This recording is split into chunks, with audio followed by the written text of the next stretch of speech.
John chapter 19. Then Pilate took Jesus and had him flogged.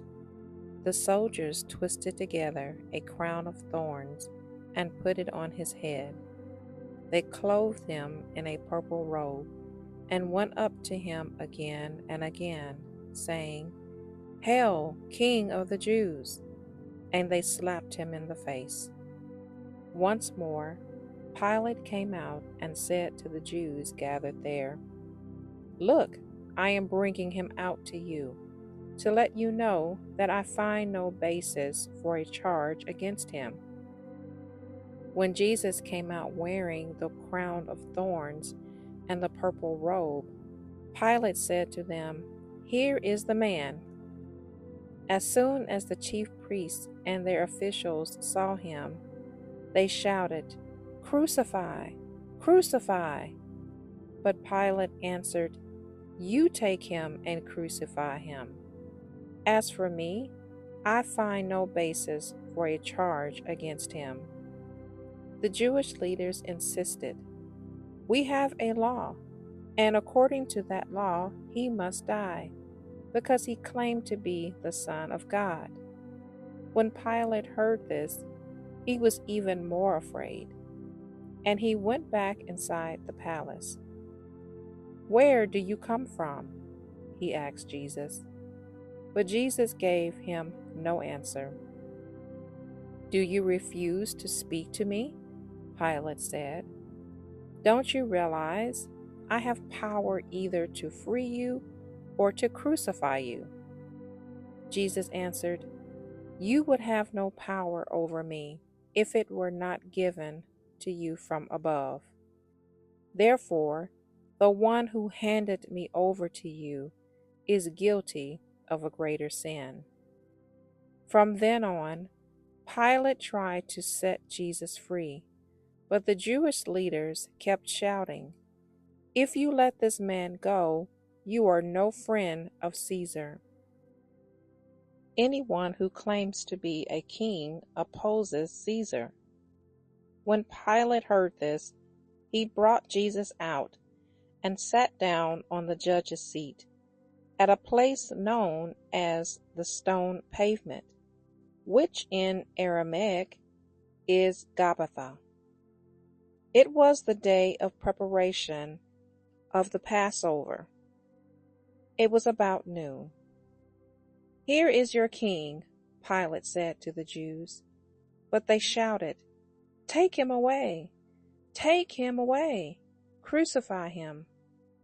"Shall I crucify your king?" Pilate asked. "We have no king but Caesar," the chief priests answered. Finally, Pilate handed him over to them to be crucified. So the soldiers took charge of Jesus. Carrying his own cross, he went out to the place of the skull, which in Aramaic is called Golgotha.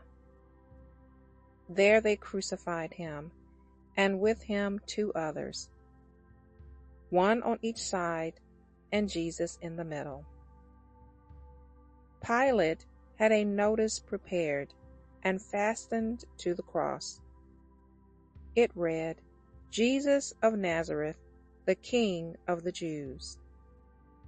Many of the Jews read this sign, for the place where Jesus was crucified was near the city, and the sign was written in Aramaic, Latin, and Greek.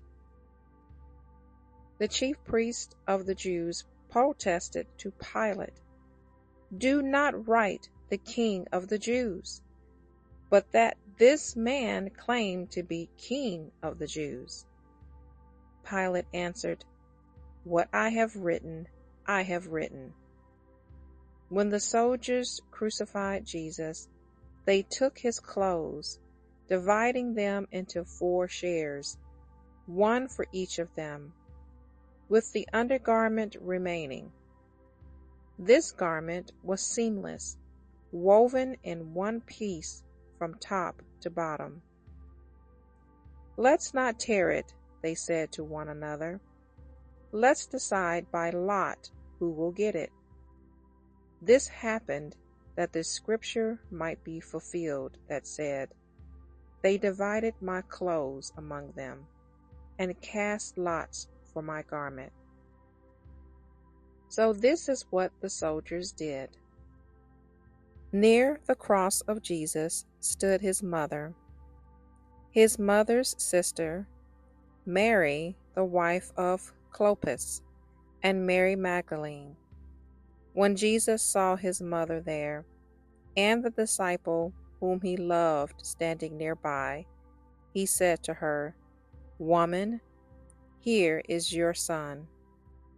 And to the disciple, "Here is your mother." From that time on, this disciple took her into his home. Later, knowing that everything had now been finished, and so that scripture would be fulfilled, Jesus said, "I am thirsty." A jar of wine vinegar was there, so they soaked a sponge in it, put the sponge on a stalk of the hyssop plant, and lifted it to Jesus' lips. When he had received the drink, Jesus said, "It is finished." With that, he bowed his head and gave up his spirit. Now it was the day of preparation, and the next day was to be a special Sabbath.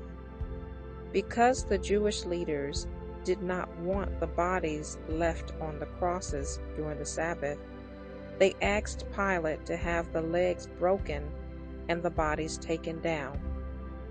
The soldiers therefore came and broke the legs of the first man who had been crucified with Jesus, and then those of the other. But when they came to Jesus and found that he was already dead, they did not break his legs. Instead, one of the soldiers pierced Jesus' side with a spear, bringing a sudden flow of blood and water. The man who saw it has given testimony, and his testimony is true. He knows that he tells the truth, and he testifies so that you also may believe. These things happened so that the scripture would be fulfilled. Not one of his bones will be broken. And as another scripture says, they will look on the one they have pierced. Later, Joseph of Arimathea asked Pilate for the body of Jesus. Now Joseph was a disciple of Jesus, but secretly, because he feared the Jewish leaders. With Pilate's permission, he came and took the body away. He was accompanied by Nicodemus, the man who earlier had visited Jesus at night. Nicodemus brought a mixture of myrrh and aloes, about 75 pounds. Taking Jesus' body, the two of them wrapped it with the spices in strips of linen. This was in accordance with Jewish burial customs. At the place where Jesus was crucified, there was a garden, and in the garden a new tomb, in which no one had ever been laid. Because it was the Jewish day of preparation, and since the tomb was nearby, they laid Jesus there. Well, family, that concludes our Bible reading from John chapter 19. Thank you so much for listening. Please don't forget to like, share, and subscribe this video. To receive notifications, don't forget to hit that bell. Until next time, please don't forget that there is hope in the Word.